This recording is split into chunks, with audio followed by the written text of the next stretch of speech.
That's Nick. And that's Joseph. And today we're here to talk about Godzilla vs. Kong, which is being released March 31st, 2021 in theaters, courtesy of Warner Brothers, also on HBO Max concurrently for 1 month. Who directed this film? Adam Wingard. Who directed The Guest? He's directed a lot of things. Pop Skull, Horrible Way to Die, You're Next, The Guest, Blair Witch. The remake. The remake Blair Witch. Death Note in 2017 was his last film. I really liked The Guest. Yeah, The Guest was kind of the zenith of Wingard for me, and I kind of wish he would go back to kind of smaller scale productions because everything since then I've really not liked. Wow.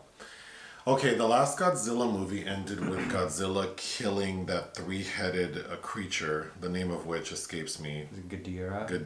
Ghidorah. Ghidorah. Yeah, like that big titan thing. And the last Kong movie, Skull Island, ends with Kong just being left on Skull Island. Okay, so then this film, Kong is on Skull Island, but Skull Island is encapsulated in like this dome because the ecosystem around the island has changed, but also became unstable. Became unstable, but also to protect or to keep Kong away from Godzilla because they will fight if they can get together. And Godzilla is just out here in these streets, just wandering around. The film opens with Godzilla attacking Pensacola. There is a corporation called Apex, and Godzilla goes to Apex and attacks it. All right. So the basic story is Apex wants... There was a book written by a scientist played by Alexander Skarsgård. Yes, his character's name is Nathan Lynn. He's kind of a Michael Crichton type. He wrote a book called Hollow Earth. Is that correct? Hollow Earth? Or Hollow Ground? Earth. Okay, Hollow Earth. All sounds cult-like, but yeah. And the CEO of Apex, who's played by... Demián Bichir. He is familiar with Skarsgård's book, which basically theorizes that the portal in which these titans are getting to Earth must require like an immense amount of energy. So Apex is saying that they've developed equipment that can get them down there to close the hole, the portal. The aperture.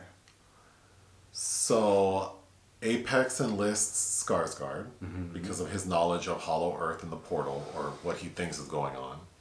And Skarsgård enrolls the help, or enlists the help of... Eileen Andrews, played by Rebecca Hall. Who's a scientist who works with Kong. They believe Kong can get them to the portal. Like he's just going to take them there. So they put Kong's big ass on a cargo ship to transport him from Skull Island to Antarctica. But before they can get there, Godzilla shows up. And they get into a fight. They're able to sort of end the fight because we understand that neither one will stop until one submits. And Kong's been knocked the hell out. And we know how that goes. So Godzilla floats away. But they're like, well, we can't move because they turn off all the engines to everything. And they're like, we can't move because if we start these engines again, Godzilla will come back. So they decide to airlift King Kong. Don't know how they got a net under his big ass, but they airlift King Kong to Antarctica and literally plop his ass in the middle of a glacier. And there's like a camp set up with a tunnel that's like dug into the earth. And they're basically like gonna follow Kong down there. Apex has created some machines called Heaves, which I thought was such an ugly name, but it stands for like Hollow Earth, all-terrain vehicle. I don't know, but one point we didn't mention is that female scientist who works with Kong, Played by Rebecca Hall, Eileen. She kind of like adopted one of the indigenous children from Skull Island because her entire family was killed. I believe she's the only remaining like Last Mohicans. Gia is her name. She that little girl is deaf, and she has taught Kong sign language, so Kong can speak. So on this mission in the ocean where Godzilla's fighting everyone and then transporting him to Antarctica, they brought along this little girl. And the little girl, when they're in Antarctica, tells Kong, like, if you go through this tunnel, you might find home and people like you or your family. So Kong does. He jumps his big ass down this hole and the people follow in these heave machines. And they get transported to Hollow Earth, which is kind of like the Upside Down. Because literally, like, gravity, like, there's top and bottom. And Kong starts running. And he finds, like... Well, there's, like, remnants of an old temple there where he finds that illuminating axe. Yeah, and there are other creatures, like otherworldly creatures down there, some of which or whom he has to attack or fight. But yeah, he gets to some like cave that is clear to Kong that like I belong here because there are like handprints that match his. And so that's great. They found what they needed, but we find out that Apex is not this like well-doing corporation. They're greedy. They want that energy because they want to. They've created something called mechagodzilla, which is very Pacific Rim. It's like this big version of Godzilla that's robotic, that's controlled by a driver, that's connected, like neural connectors, all that nonsense. And Apex has also taken one of the heads from Ghidorah from the previous movie, and they've kept it sustained, and they're using its like DNA, its synapses. But yeah, and also it's like neural whatever. Because that creature could call other creatures. So all this time, Apex has been provoking, that was the word I was trying to think of, provoking Godzilla to attack. Because we had learned from the previous film that Godzilla's good. Like, Godzilla's just trying to protect the Earth from these titans. But Apex has been provoking Godzilla so that, not unlike the RoboCop series, Apex can justify this, like, weaponry it's created. But things go bad because that energy is too much for this machine to handle. And we also find out the machine not only is controlled by a human, but also some of that Ghidorah's DNA is in this damn machine. So there's like a freak accident and all of Apex dies, the CEO, his raggedy ass daughter, who we'll talk about. So now we're just left with this mechagodzilla machine and it's gone rogue. Like it's operating on its own based on the DNA of that Ghidorah. Okay, while that's happening, Godzilla and King Kong are in Hong Kong fighting. Godzilla whoops King Kong's ass again, but then Mechagodzilla, operating on its own accord, comes out and starts destroying everything. So old deaf girl tells Kong, like, you need to go help. Like, that's the enemy, not Godzilla, the machine. So King Kong and Godzilla destroy Mechagodzilla.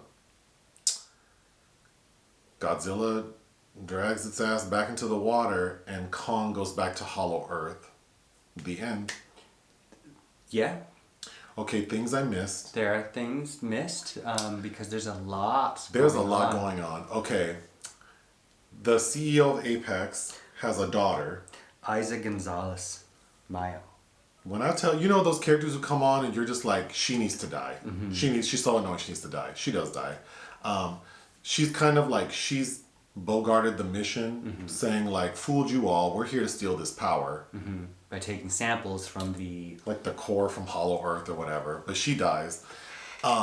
But the biggest sort of subplot is Millie Bobby Brown is back, thinking she knows all the answers.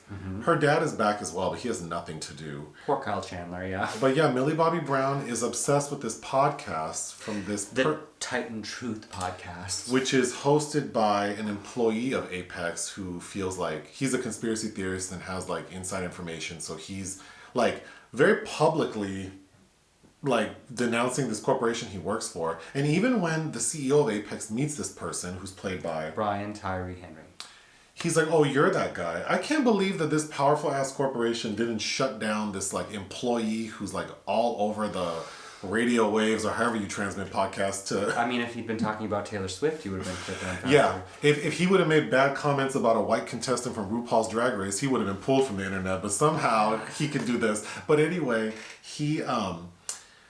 Millie Bobby Brown's character has been listening to him. So she's convinced she needs to find him. And she hooks up with her little friend from the previous film. He's not in the previous film. He's not? Josh Valentine. There wasn't a little chunky boy in the last one? Not the same one. Oh, I don't think. okay. This is played by Julian Dennison, who was from Hunt for the Wilder People and was a very similar character in Deadpool 2. Oh, yes, sure. Anyway, she finds, Brian Tyree? Mm-hmm. She finds him because she puts two and two together. The way she finds him is so annoying to me. From listening to the podcast, she gathers that he uses a lot of bleach to clean like stuff to not leave like incriminating bio statistics or whatever she says.